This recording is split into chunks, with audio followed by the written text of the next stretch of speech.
Hoy vamos a meternos de lleno en uno de los temas más complejos de la neurología, la epilepsia refractaria. Y es que, ¿qué hacemos cuando los tratamientos de primera línea simplemente no funcionan?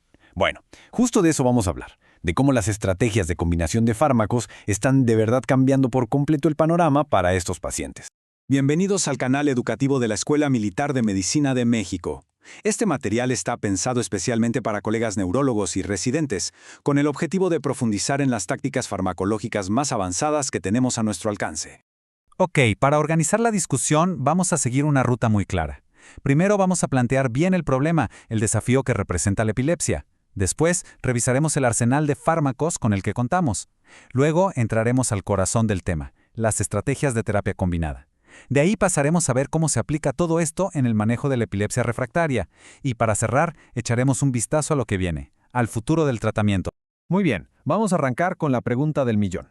¿Por qué la monoterapia, que es casi siempre nuestro primer paso, no siempre es suficiente? Entender esto es, de verdad, la base para poder manejar los casos más complicados.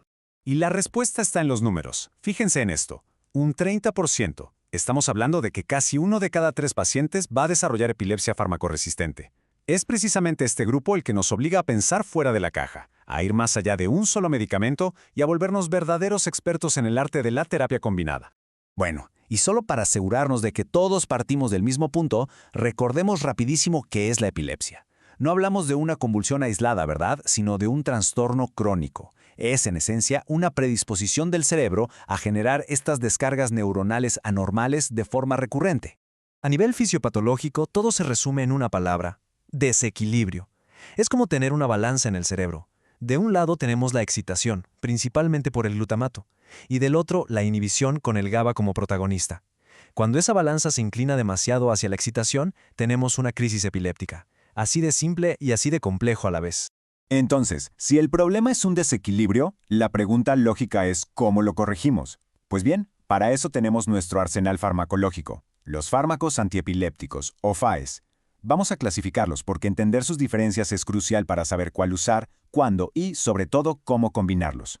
Y la historia de estos fármacos es fascinante. Empezamos en los años 30 con la primera generación, fármacos como la fenitoína. Luego, en los 60s y 70s, llegó la segunda generación, con gigantes como la carbamazepina y el ácido valproico. Y a partir de los 90s hasta hoy, tenemos la tercera generación, que nos ha dado terapias mucho más dirigidas, como la lamotrigina o el levatricetam, con perfiles de seguridad bastante mejores. A mí me gusta pensar en los FAES no como una solución única, sino más bien como una caja de herramientas muy especializada. Cada fármaco actúa sobre diferentes dianas para tratar de restaurar ese equilibrio eléctrico. Ahora, vamos a ver exactamente cuáles son esas dianas. Básicamente, los podemos agrupar en 4 grandes mecanismos de acción. Por un lado, tenemos los que modulan canales iónicos, como la carbamazepina. Por otro, los que le echan una mano al GABA para potenciar la inhibición. Ahí entran las benzodiazepinas. Luego están los que le ponen un freno al glutamato, como el perampanel. Y finalmente, un grupo más nuevo, que modula la liberación de neurotransmisores, con el levetiracetam como el ejemplo más claro. ¡Perfecto! Ya conocemos las herramientas. Ahora viene lo bueno, la estrategia. ¿Cómo las combinamos de manera racional e inteligente? Porque no se trata de mezclar por mezclar. Aquí es donde la clínica fina y el conocimiento profundo marcan toda la diferencia. Y para esto hay que seguir un proceso, casi como un algoritmo mental. Paso 1, y es innegociable, tener clarísimo el tipo de epilepsia. Paso 2, que es el corazón de la estrategia, combinar fármacos con mecanismos de acción que se complementen, que hagan sinergia. Paso 3, siempre hay que pensar en las interacciones farmacológicas. Y paso 4, monitorear y monitorear los efectos adversos. Muy bien, ahora vamos a bajar todo esto a la práctica clínica. Hablemos de combinaciones específicas que, con evidencia en mano, han demostrado ser realmente efectivas en esa lucha diaria contra la epilepsia refractaria. Miren, esta tabla es súper útil. Para epilepsia generalizada, por ejemplo, la combinación de levetiracetam con topiramato funciona muy bien por su sinergia. En casos refractarios, una combinación muy potente es lamotrigina más levetiracetam. Y para la epilepsia focal, bueno, tenemos la combinación clásica de carbamazepina y valproato, que es efectiva, pero ojo, aquí el riesgo de interacciones es alto y hay que tener mucho cuidado. Ahora vamos a profundizar en 2 combinaciones muy interesantes. Por un lado, la motrigina con valproato. Esta es una sinergia farmacocinética clásica. El valproato básicamente le sube los niveles a la lamotrigina potenciando su efecto. Por otro lado, tenemos una combinación más moderna, como levetiracetam y la cosamida. Aquí la sinergia es farmacodinámica. Atacan el problema por dos vías moleculares distintas, y esto por lo general se traduce en un menor riesgo de interacciones. Y todo esto se resume muy bien en los hallazgos ya clásicos de Kwan y Brody. Piénsenlo, la monoterapia nos da control en aproximadamente el 50% de los pacientes. Es un montón. Pero, ¿y el otro 50%?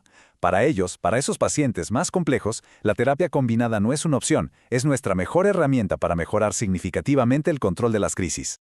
Ok, ya vimos el presente. Ahora, ¿qué les parece si echamos un vistazo al futuro? ¿Hacia dónde va el tratamiento de la epilepsia? Pues todo, absolutamente todo, apunta hacia una sola dirección: la medicina de precisión. El futuro se está construyendo sobre 4 grandes pilares. El primero es el tratamiento personalizado, basado en la genética.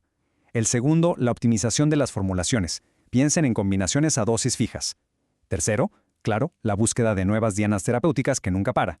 Y cuarto, y esto para mí es de lo más emocionante, el diseño de fármacos multiobjetivo. Imaginen una sola molécula que pueda actuar en varias de las vías que causan las crisis. Y esto nos deja con una pregunta que de verdad da para pensar. ¿Será que estos fármacos multiobjetivo podrían, en un futuro, reemplazar la politerapia tradicional? Piénsenlo. Tener la eficacia de una combinación, pero con la simplicidad y el perfil de seguridad de una sola molécula. Sería un cambio de paradigma total. Sin duda, el futuro de la epileptología se está escribiendo en este preciso momento. Toda la información que hemos discutido hoy está basada en una revisión muy completa y reciente. Para quienes quieran profundizar, aquí en pantalla tienen la referencia del artículo publicado en el International Journal of Molecular Sciences. Este material fue producido por el general de brigada médico cirujano Humberto Carrasco Vargas. Muchas gracias por su atención.